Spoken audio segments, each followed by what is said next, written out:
On parle bande dessinée ce matin avec un incontournable de la bande dessinée en France mais aussi en Belgique, puisque nous avons le grand plaisir de recevoir Jim. Jim, bonjour. Bonjour, c'est moi Ah, qui vous remercie. alors Jim, c'est le dessinateur, TI, c'est le scénariste. On va voir un petit peu Oh, qui est... vous avez bonne mémoire. Ouais, on va voir un petit peu qui est celui qui l'emporte ici par rapport au Chant du Cygne.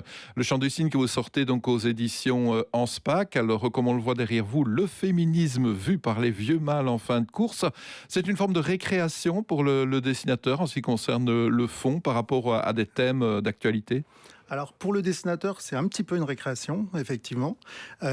Pour le scénariste, c'est pas du tout une récréation. C'est-à-dire que là où j'ai joué sur un système de cases qui se répète pour mettre en avant le texte, forcément, si on met en avant le texte, il faut beaucoup bosser le texte. Donc, j'ai fait à peu près le double de gags et j'ai trié. Donc, il y a un truc où... il faut être... Ce qui m'intéressait, c'est que ça soit drôle, mais aussi que ça parle vraiment des rapports hommes-femmes et qu'il y ait du fond. Il fallait trouver tout le temps cet équilibre, en fait. Et, un gag juste drôle pour être drôle m'intéressait pas trop. Et un gag juste avec du fond, mais qui n'ait pas de chute, c'est problématique. Donc, il faut trouver une espèce d'équilibre comme ça. Et les personnages récurrents, hein. Moi je pense à Mamie dénonce, Mamie défonce, ou alors un policier. Mais là, la mamie, elle est très forte. Elle est sur TikTok, elle est d'aujourd'hui. Ouais, je l'adore, parce que c'est le personnage sans filtre. C'est un peu tout ce qu'on peut penser si on se laisse aller à notre mauvais côté. Donc c'est très jouissif à écrire, en fait. Une mamie comme ça qui est totalement réactionnaire et qui dit que des horreurs. Alors les vieux mâles, eux, ils sont complètement perdus par rapport à la vague MeToo d'il y a 5 ou 6 ans maintenant. Ils savent qu'ils doivent changer quelque chose, mais ils ne comprennent pas. Ils sont complètement paumés. C'est ça. C'est une part de nous, en fait. Hein. Nous, hommes, il faut qu'on se réadapte, en fait. Il y a des règles qui ont changé, et heureusement. Et j'aime bien creuser cette petite part... du passé, cette part arriérée, et parce qu'elle est drôle, elle est en décalage. C'est la part qui comprend pas, qui veut rester sur les modèles d'avant, parce que c'était quand même un peu peinard, le modèle d'avant.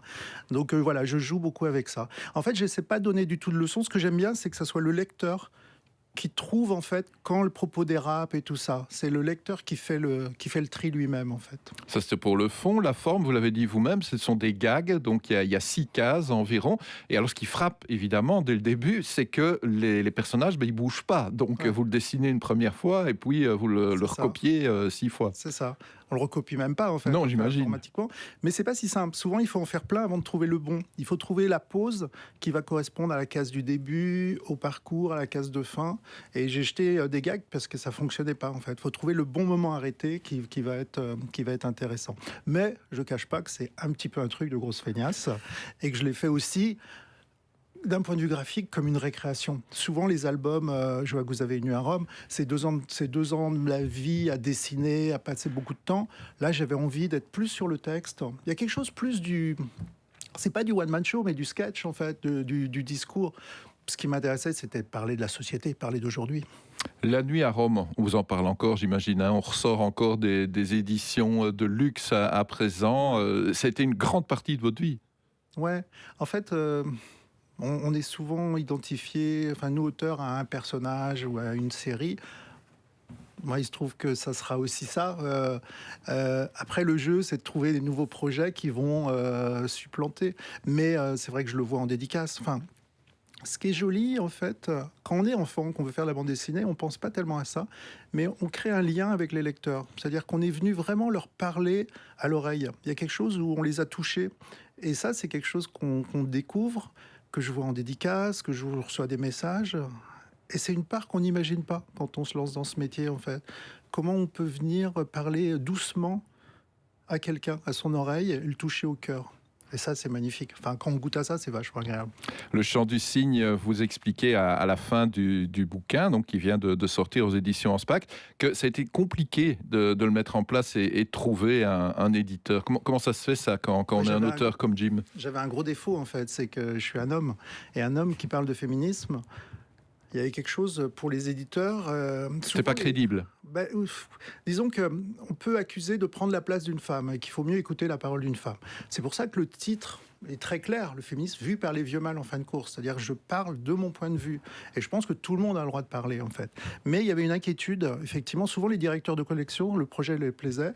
Et ils faisaient lire en interne. Il y avait toujours quelqu'un qui levait le doigt, qui disait « Oh, attention, sujet difficile et tout ça ». Et ça revenait souvent. Oui, alors moi, ça me plaît, mais désolé, il y a quelqu'un qui a dit qu'on ne pourrait pas, que les libraires ne le mettraient pas en avant. Et c'est intéressant parce que c'est un... On voit si on a vraiment envie de faire un livre, en fait, en réalité. Et moi, j'avais vraiment envie de faire ce livre. Et donc, c'est un éditeur belge, Anspach, qui a cru dans le projet et qui l'a développé. Mais ma petite fierté, c'est quand même d'avoir eu 24 refus d'éditeurs avant. Ah oui, quand même. Mais Nuit à Rome avait eu pas mal de refus aussi avant. À l'époque, oui. Ouais. C'est... J'aime pas ça, avoir des refus. Mais ça permet d'affiner aussi un peu son projet, qui devient meilleur, parce qu'on cherche à comprendre quand même qu'est-ce qui peut coincer et tout ça. Et c'est un processus qui permet de mûrir un peu le projet, j'ai l'impression. Le Chant du Cygne, c'est paru donc aux éditions Anspach. Merci Jim. Merci beaucoup. Bonne lecture.